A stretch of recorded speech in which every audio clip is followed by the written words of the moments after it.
Greetings, humans. I'm Andre, and I'm George, and welcome back to the Windmill full of corpses. So guys, especially Shadow of Intent fans, do you remember our latest encounter with Reclaimer?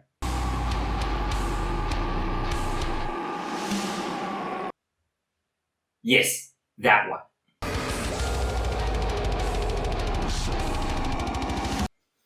Catacombs. Okay, I think it's safe to say we're a little bit terrified. A little bit terrified. So, this is also from that album. I think it's the most requested song from that album, and it's called The Tartarus Impalement. Yes. So this is probably not just the most requested from Reclaimer, but it might be the most requested song we've had so far for Shadow of Intent. And it's like, we want to do what you guys recommend to us, but after the catacombs, or how we like to call them, catacombs, it's like, you need to process your PTSD. And then, okay, jokes aside, let us make it perfectly clear that we love that song. Yes. That being said, we still have PTSD. Yes. So, this one is an 8-minute song from Reclaimer with a badass scary title. Are you ready? No! Link to the original video will be below. Be sure to check it out. Here we go.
Peoples knows what they says. Yes, it's a lot more on the epic side. It's so impressive. I want to say a few things.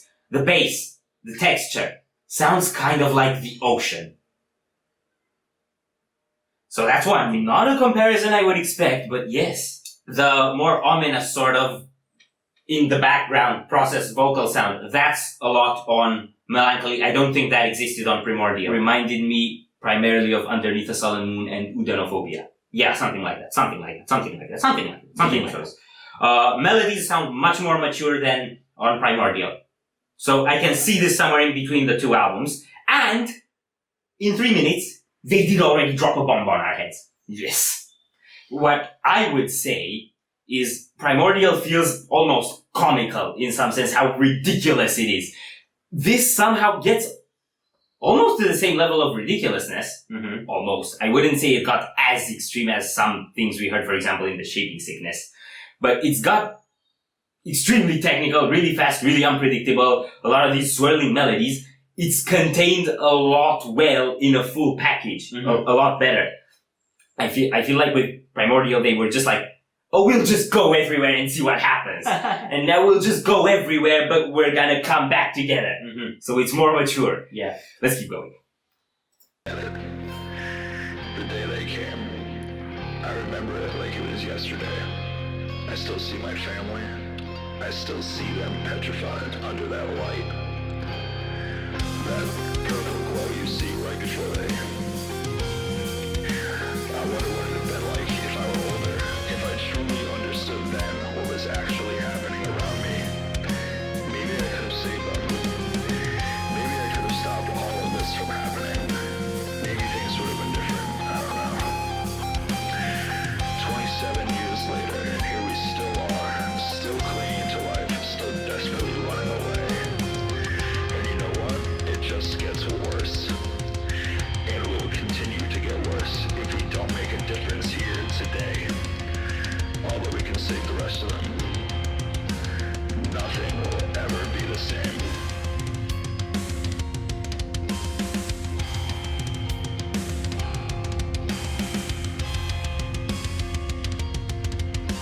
Nothing will ever be the same.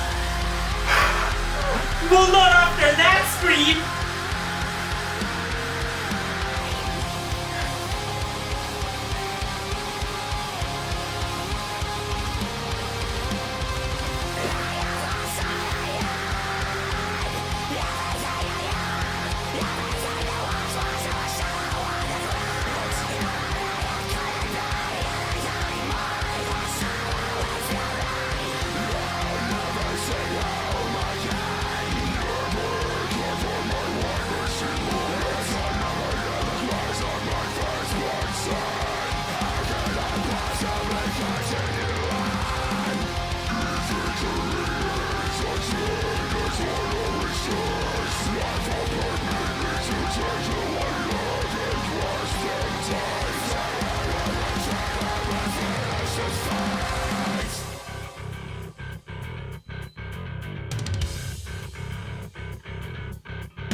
That was such an Ingrid Malmsteen way to finish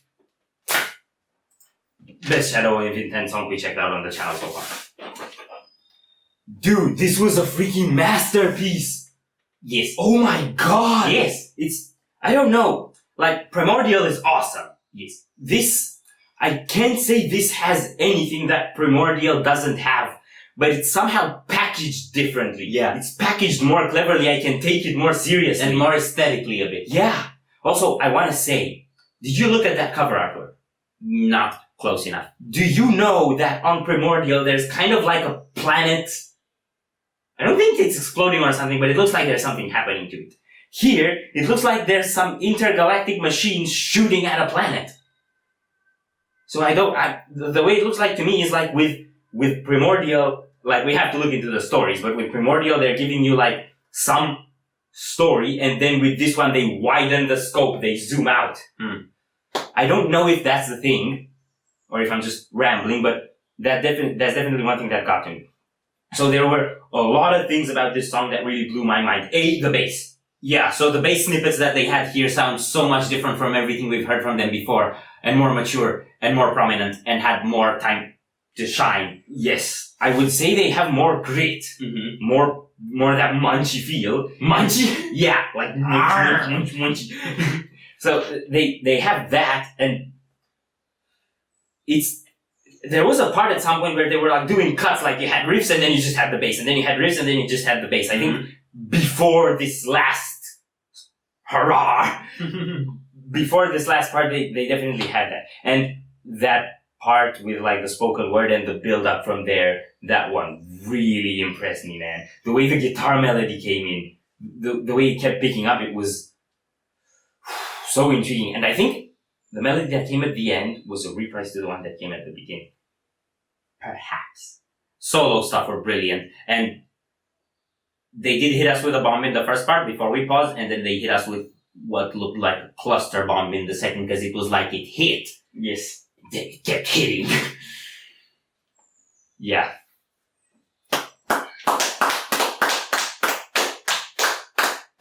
Clappy, clappy, clap, clap, clap. So, if you enjoyed this reaction, we'd greatly appreciate the likes and shares, and if you want to see more, don't forget to subscribe with bells on. Thank you very much for stopping by. We hope you enjoyed your stay, and we'd love to see you back at the Windmill very soon. Corpse is out.